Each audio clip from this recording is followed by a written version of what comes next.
And we are going to turn to the future. And to help us do that, we've asked Simon Lehmann, the president of AJL Consulting and last year's keynote speaker, to lead a future-facing session this year and really show us from a variety of new global experiences what's going on in the near future of flexible rentals. What should we be excited about? Some of the innovations that are happening. And I don't want to step on their presentation. So Simon, please take it away and introduce your panel, and we'll see you in 30 minutes. Thank you, Steve. Thank you. It's great to be back. Unfortunately, not in San Francisco. Unfortunately, back in beautiful Switzerland.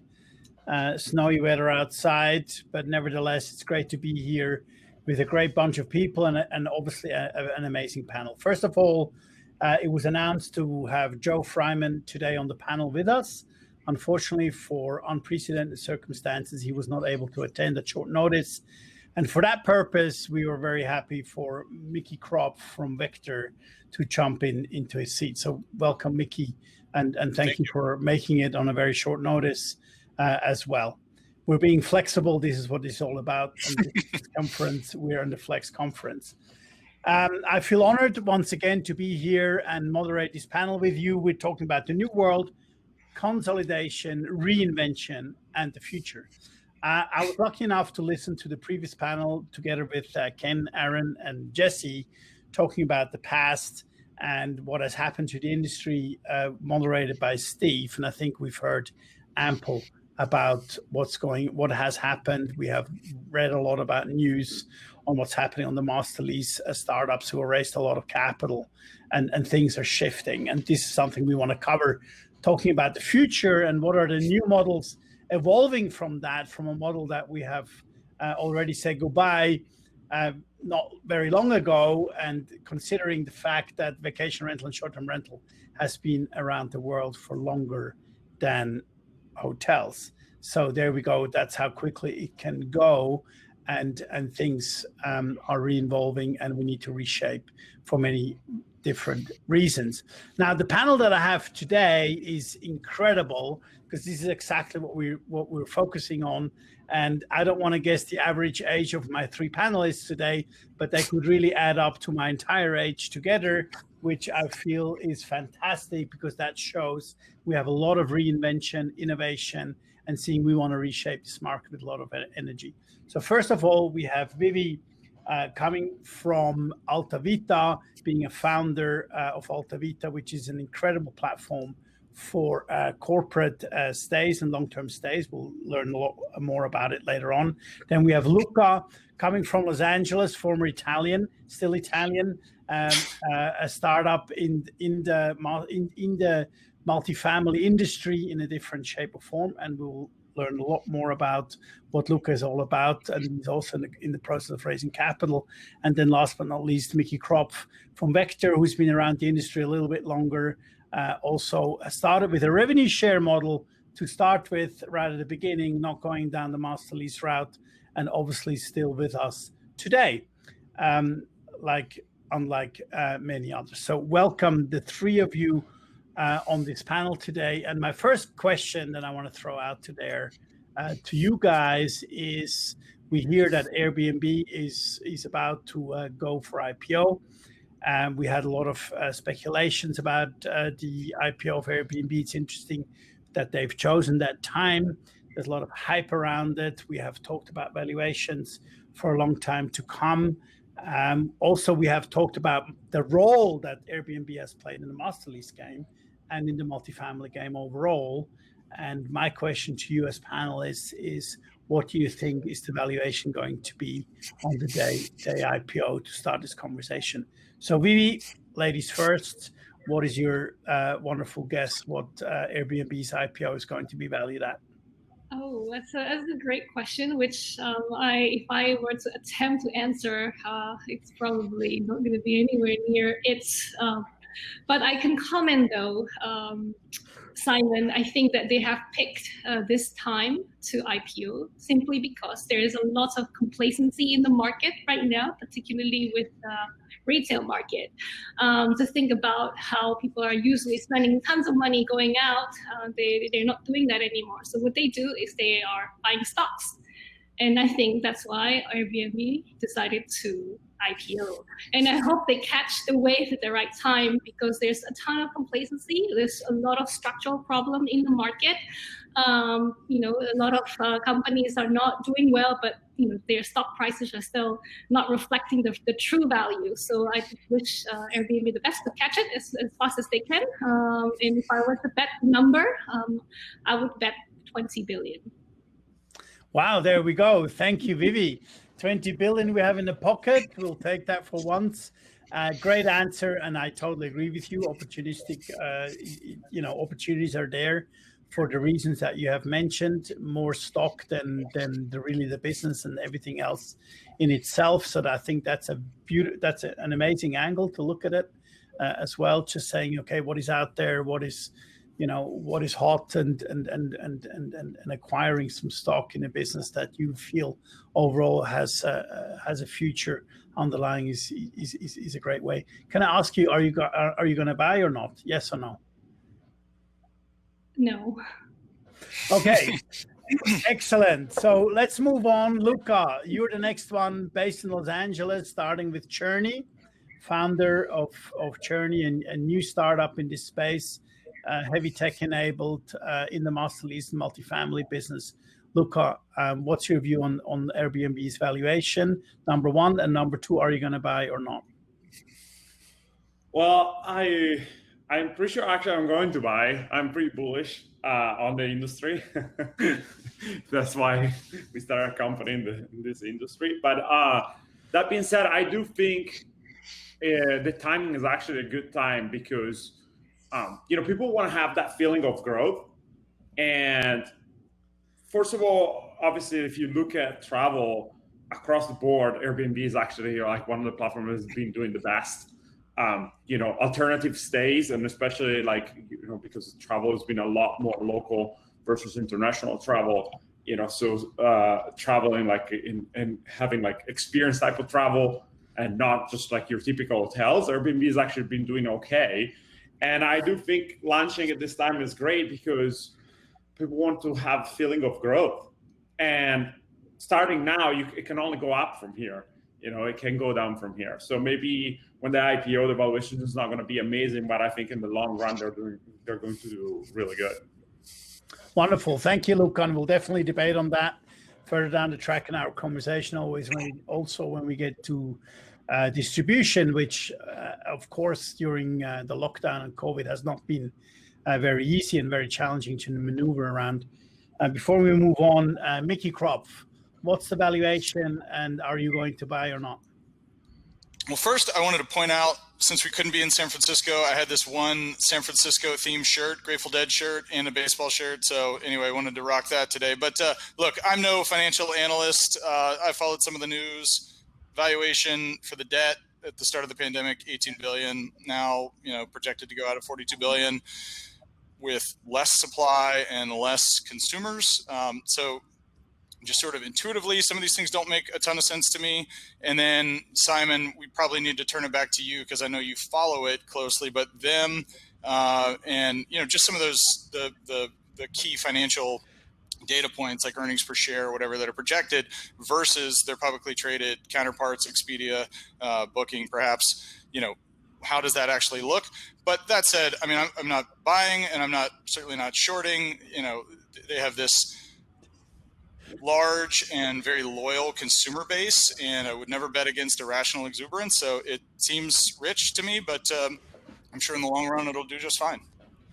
Excellent. Very diplomatic answer, Mickey, and thank you for passing the ball back to me.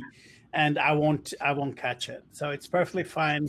I have my own views. The ball went straight past me to the wall, but we can do that hopefully together with a beer in a bar. Yeah, that's very Swiss of you, Simon. And very soon to come. Very neutral I have my own opinion. We'll definitely get there. So let's kick this off. So we talk about the new world, consolidation, reinvention, and the future. So as I said previously, Steve and his panel covered really, really well on what is going on with master lease.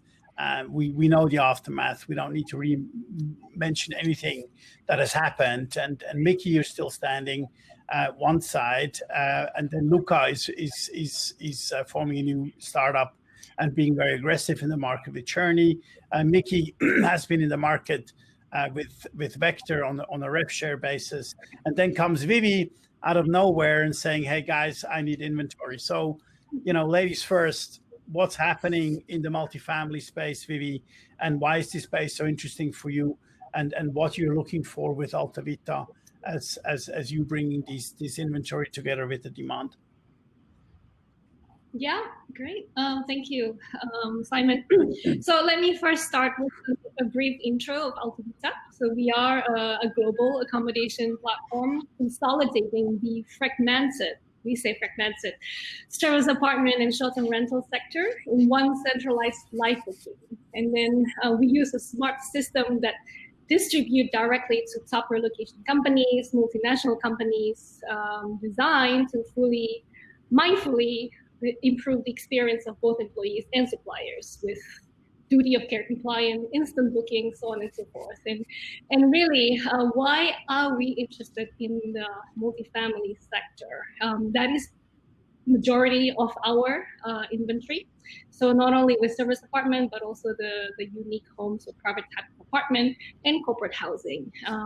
And these are usually forming the bulk of our inventory, which we distribute directly to multinational companies for when they relocate their employees for global mobility purposes.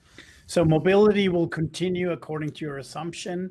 You need to look for good quality type of inventory as well that is well managed. And I want to pass that on to Luca. And one thing that has resonated in the recent conversation that I've had to think about the fact that the entire world have become digital nomads, right? So pre-COVID, we were talking about digital nomads, and we thought, this is sort of the age of my daughter, who needs a laptop and a place to sleep, and she's a digital nomad. All of a sudden, her father becomes a digital nomad too, and everybody around me as well. So, who would have thought that the entire world becomes digital nomads? And my question to you, Luca, how does that translate to your business at Journey, and what is your strategy around that going forward? And then also a second, how you want to serve platforms like Vivi, trying to look for these type of inventory as well. Yeah, so we've always believed and looked at Airbnb as a trend that was happening in travel. And what I mean as a trend is that people are shifting away from your typical hotel stay. And that means that hotels need to wake up, and I say hospitality companies in general because I see it like as a single industry. And what that means, it means that people are like looking, what does Airbnb stand for? It stands for like people are looking for being more independent, right? Like you said, there's a digitalization of the era of digitalization. People want to do things more efficiently. They want to do things on their own, and the typical old school service of being serviced, like, we're having a person there that checks you in, for example, is not a service that is being looked at as an added value anymore. So the entire world is shifting, and I think it's important that both the entire sector of real estate realizes that, because from both from an hospitality standpoint, but also from a multifamily standpoint, 2/3 of US is working from home right now.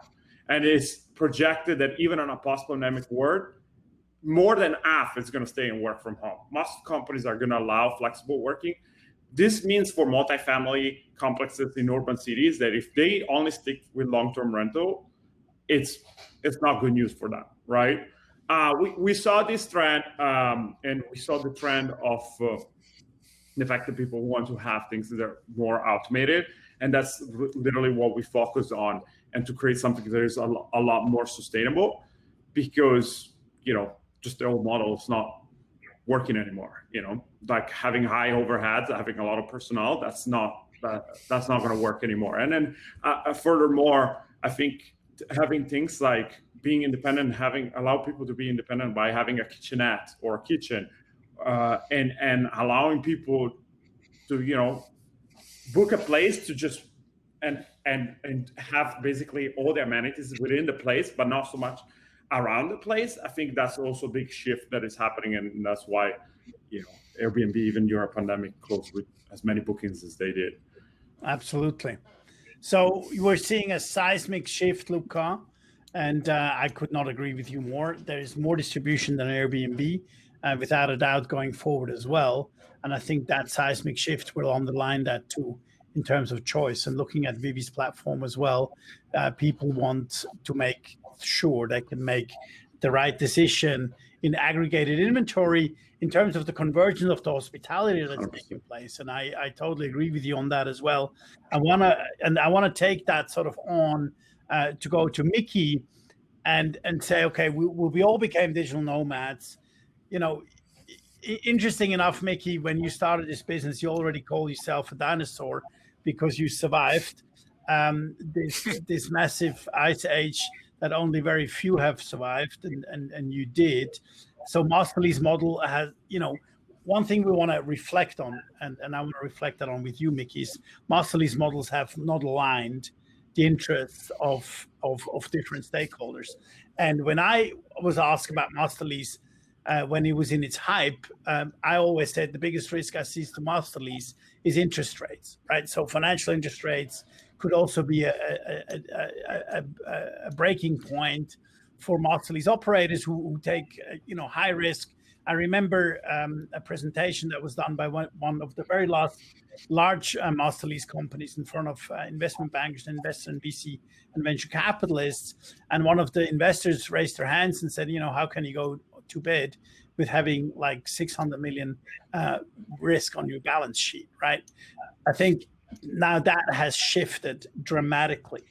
And I want to ask you, we have been unable to align interests of the different stakeholders in the Masterly's industry for all the known reasons, not because the interest rates have raised to 10% or 5%, because the demand has stopped overnight and there was nothing there to service these master leases. So what is the future in your view, Mickey, in this industry? Yeah, well, so the quick background though, as Simon knows, it's not that I'm any better than any of these other companies that have participated in the lease arbitrage model. I did. It just was with a different entity, and so I think we all pay our tuition once we learn about that opportunity. And you can do it. Any entity can do it to a point. It's just a very difficult, if not impossible, business to scale, especially if you're investing or over-investing in your own in-house technology and getting maybe the best talent out there from Silicon Valley, and you're propped up by venture capital. It's very expensive capital to use towards leases that, as you go, the rates go up for those lease rates, it gets more competitive. And, as we saw, we didn't know what the shock would be, but there have been plenty of other losing deals along the way. But I learned that, by running a fund previously that engaged in that activity. And I just realized, one, it wasn't very sustainable theoretically or in practice. And then two, that the real estate side of this thing is way bigger, 25 million units in the US. That's the side that is going to come knocking for that upside at some point, or the downside protection from short-term rentals. And so we've simply tried to kind of go with the flow since our inception. And, I think we were prepared. We came from the industry. I used to work in commercial real estate, and then I had done a marketplace within short-term rentals that bumped up against this, but still we were fortunate, and we've been able to kind of roll those things forward, and we've been fortunate with our clients, and they've stuck with us through this thing. But as that house of cards fell on others, we got hit hard too. It's just we got hit less hard. We had basically, you look back, we had one really bad month, and you pay your clients, you pay payroll, you pay vendors, and you move on. And thankfully, demand has been there for us, and we evolved too, just like others with midterm stays, and then other product concepts. And I don't think, well, I'll say it the other way, the positive sense. Actually, I think this has galvanized the multifamily industry around short-term rentals, that there is a home for it. I didn't think that the players that had those leases that maybe needed relief and wanted to continue, they had invested in furniture. I thought that was going to be pure acrimony, but it turned out many of them got workouts. I'm friendly with many of these companies. And so, I'm really bullish in general on multifamily hospitality, as I call it, or multifamily short-term rentals. Thank you, Mickey. Yeah. And we'll get to that. Luca, just give me 1 second. We'll get to that in a second. So I want to quickly pick up on that, and I will get back to you, Luca, in a second, talking about changing models as well. That obviously Mickey alluded to. But one thing I want to underline and pass that to Vivi in terms of changing demand patterns and changing supply patterns fundamentally. So one thing we said, the world has become digital nomads on the demand side. And on the other side, the products have even become more flexible, being in the Flex conference today, obviously less related to master lease. And obviously you, as an intermediary, making sure that you want to meet customer requirements. You don't want to deal with suppliers that are not there anymore tomorrow when you engage with them because they can't commit to their exposure that they have on commitment. How does that translate to your business model, Vivi? And how do you do that in terms of what kind of partners you're looking for to make sure you can bring a good, solid product to your customers at the end of the day? Yeah. I'd like to go through just quickly how we look at demand. So our target market are usually the top relocation companies I mentioned before. And multinational companies, they use global mobility as a tool within human resource, not only as a key selling point to attract top talents, but also really to strategically grow their business objectives, and usually into big categories. So knowledge sharing designed for high-level executives and country managers to leverage their experience, knowledge, and give back to the organization. And usually the talent skill set is required for when they have to open new geographic offices for other reasons, such as IP protection. Then the second one is development talent, designed to attract top young professionals and provide international exposures for millennials and Gen Z, so that they have the opportunity to learn about their company in different regions, as well as intercultural experiences, for example. So when it comes to supply, I think that it's safe to say that when it comes to corporate travel or corporate relocation market, duty of care is the first thing anyone must embrace. It's employers' responsibility to ensure the well-being of and security, safety of the employees, particularly when you expect them to relocate their lives, often with family, and to a difficult market or remote market. So it's not new news that quality inconsistency has been an issue within the short-term rentals, multifamily sector. So, human vetting technology must be embraced in order to take care of this quality inconsistency. At AltoVita, we usually do it by using two-tier quality control. So not only we evaluate the professionalism of the property manager, but also the suitability of each individual unit. And again, using technology as much as possible to streamline the processes. And I just want to say lastly, Simon, that with COVID, it's actually been creating a lot of opportunities in ways that could become the catalyst to accelerate the technology adoption. Because technology adoption and corporate clients, they don't usually come in one sentence before. I can hear Luca's nails scratching the surface.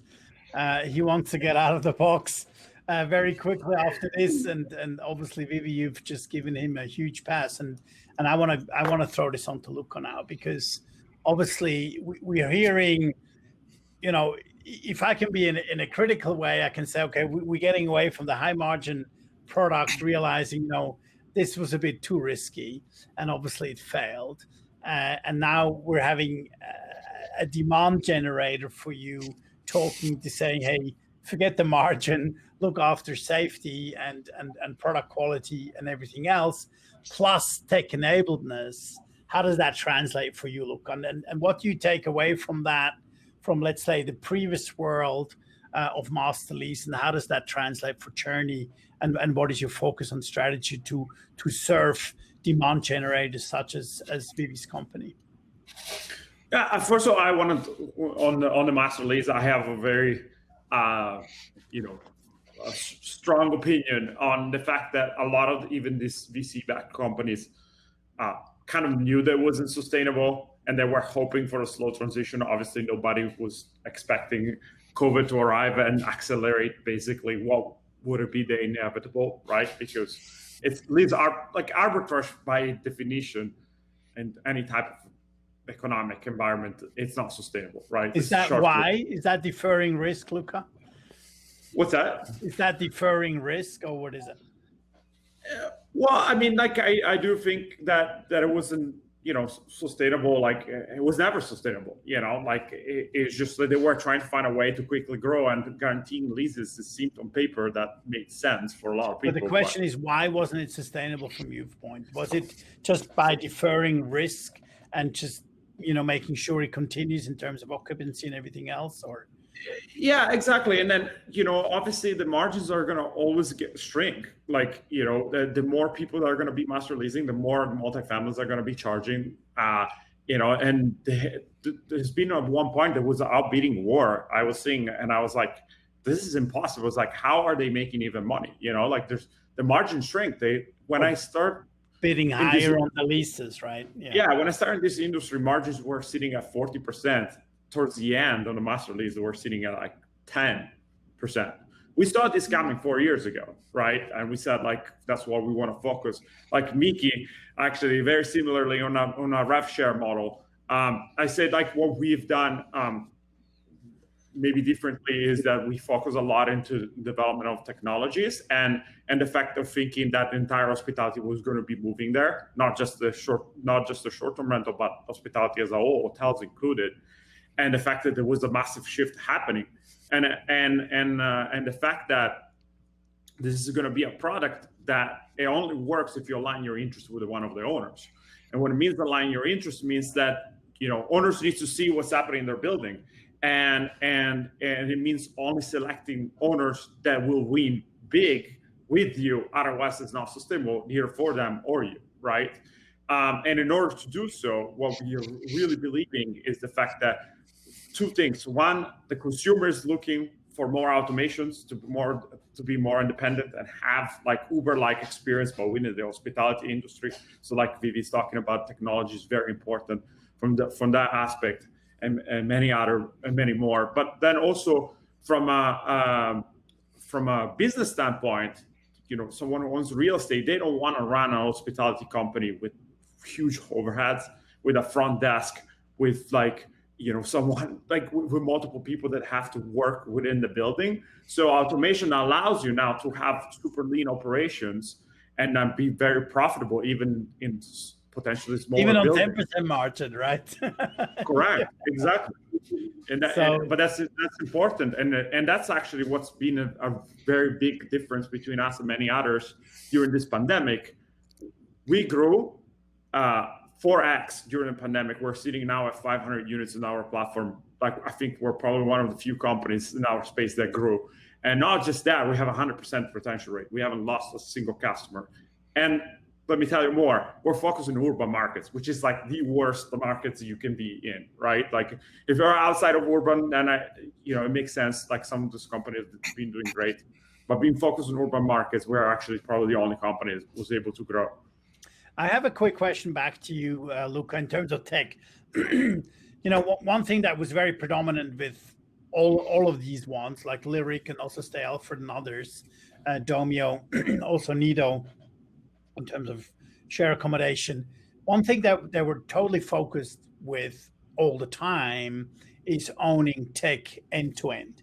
Do you think that is continue that way in terms of your operation or the way you position yourself across the value chain, that you want to own this tech piece that also Vivi alluded to from a guest experience standpoint and everything else, guest engagement standpoint, but also from an owner standpoint? Is that something you believe going forward, let's say post pandemic? We are far away from post, but But considering that, do you think owning technology end to end is going to be an very important differentiator, or do you say, we Absolutely. can do? Well, I say absolutely, because that's what dictates your margins as a company, and that's what allows you to offer a service for cheaper, right? And not just even that, it also allows you to bring more revenue. It allows you to have a better experience for guests. We have the least amount of employees per room, and especially if you compare us to typical hotels, and our quality indicators are sitting above everyone else, including most of our competitors. Where do you access your competitor information? I'd love to gain access to it too, Luca. Transparent, for example. You have it. All right. I'm just being somewhat facetious, but yeah, I mean, in a private company, I don't think. Anyway, all right. I'm happy to share them. I'm not hiding any of them, and transparent actually is a very good tool that you can look at. And as competitor, I wasn't talking about you, Mickey. Sorry if you felt well, that's what I threw you under the bus, but I wasn't referring to you. I actually think our product is for different type of customers. So anyway, Mickey, you're going to get your couple of minutes of fame now as well, in terms of what Luca has mentioned and what Vivi is looking for. So how does that, in terms of what has happened and looking forward, and how does that translate into future business models? How do you see that, Mickey, going forward? Because I think that's what's really key. So I support what Lucas says, and I understand that. We can have a debate about tech inside, outside, or not, but I don't want to do that now. I would have my disagreement, but at the end of the day, this is where he sees where he can add most value. But I think the overall business model, and I want to more address, Mickey, is it an in-house topic? Is it not? We have massive real estate investors, Starwood Capital, Greystar, etc., who have outsourced a lot of buildings, taken these leases very happily, and now probably sitting on them because there's nothing left coming back on these leases. I think the entire industry needs to reinvent the business models going forward, and I would love to hear your view on that. Yeah, well, it's Mickey, I'm sorry. Before you answer, I just wanted to caution that we're actually out of time, so we're going to make this the last question if we can, Simon. So go ahead. Cool. I'll keep it quick, but it's not a monolith, right? So each one of these businesses is different within the multifamily space. And then I think what we've talked about, we focused on owners, but there are obviously very large third-party management companies, or there's the hybrid, right? So there's companies that have both ownership stakes in their assets, as well as maybe very robust operating arms that are third-party managers to other clients. So it's not the same solution, and I think that's part of the point Luca was making for every one of these companies. It's a giant industry. It's very diverse, and it's not winner take all from the short-term rental side. Some will definitely do it in-house. Some will do it in-house with probably not their own in-house tech, but maybe just in-house personnel and processes and so forth. But we'll see. And then, I think there's space for the software that enables it. So the front desk flex and probably the journey solution. There's space for Vector with full service white label, where they get to slap their brand on it, but we do the work. And then kind of our newest thing, a strategic service level, so where they get to participate, so more almost at an on-site level where they're making that decision. I'd even love to see it where we blend in, so we get more creative, where us operators are somehow pledging fees as part of real estate deals. I think that would be really interesting. I don't think I'm the only one thinking that. I think there are other operators out there. So what's cool is the companies, dead or alive, that went first with the corporate lease model have paved the way for all of this innovation and growth. Wonderful, Mickey. I'm so thankful. That was a great, fast closing note. I would like to thank my panel. First of all, I apologize to Steve and Dennis for running over. As a Swiss punctual man, this is a disgrace. I hope I can make this up at the next conference for you. I was on the deep imagination that I had 40 minutes instead of 30. So thank you, Luca. Thank you, Mickey. And last but not least, thank you, Vivi, so much for participating on this amazing panel. We could have discussed a lot more, and it was a great pleasure to have you on the panel tonight. Now, Steve, handing over to you. Thank you very much, and I hope that you guys all jump into the networking and also visit the expo, because there are a lot of people who want to talk to you going forward, and I personally would really like that as well.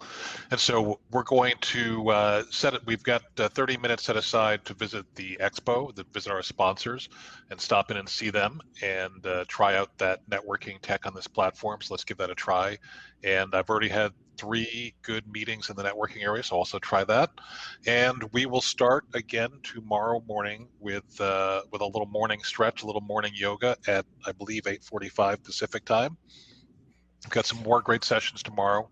I want to thank everyone for their attention to the group. And now let's have some private discussions. And Simon, Luca, Vivi, Mickey, double thanks to you jumping in on short notice. Thank you all. We'll see you. Thank you. Thank Thank you. you. Take care. Bye-bye.